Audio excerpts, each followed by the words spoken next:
The classification of thoracolumbar fractures has been through a lot of development over the last years. I personally struggle with the fracture pattern naming and different classification systems. So in this video, I will do my best to simplify this so you don't struggle. This will be a series of 4 videos covering the historical aspect of the classification systems, going through the TLICS classification system, the AO spine classification system, and finally we'll go through some case examples. I am Mohammed Raz, and this is your knowledge platform about the brain, spine, and beyond. So why I'm bringing the historical aspect of the classification system? It's always very important to do that so that we understand the root of how this classification systems has been built and why the classification systems that we have right now in this format.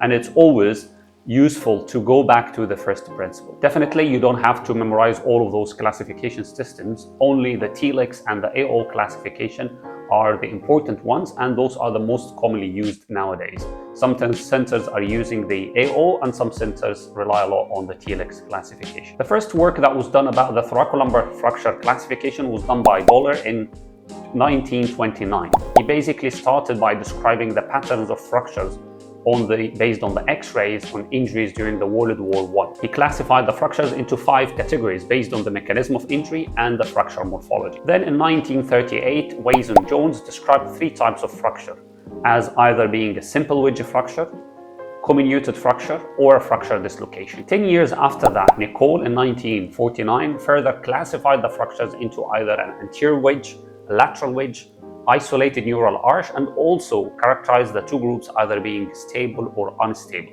And as you can see here, they started to think about the ligamentous structures and the concept of stability relying on those structures. They thought that an anterior wedge fracture would basically have a fulcrum around the nucleus bulbosus.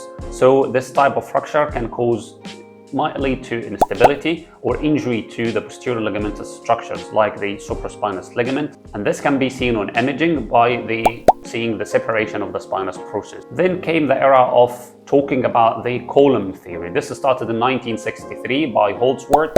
Basically, he developed the concept of 2-column theory.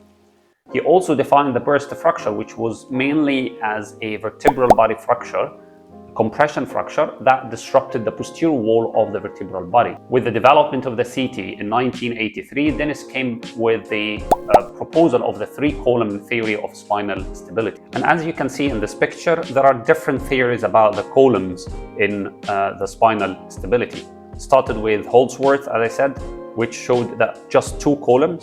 Then Ferguson and Allen, which kind of changed that what's included in the anterior and what's included in the posterior column. And then came Dennis with the 3-column theory, as you can see here, which divided the vertebral body into kind of 2 parts to include the column 1 or the anterior column, then the middle column including the posterior part of the body and the ligament, and then all the spinal canal all the way to the posterior compartment, which is the posterior column. And based on that, as you can see, Dennis classified the fractures into 4 types. One is the compression fracture, where just the anterior column is affected, or burst fracture, as we said earlier, that was described where the posterior vertebral wall is disrupted. So that means that the anterior and the middle column are affected.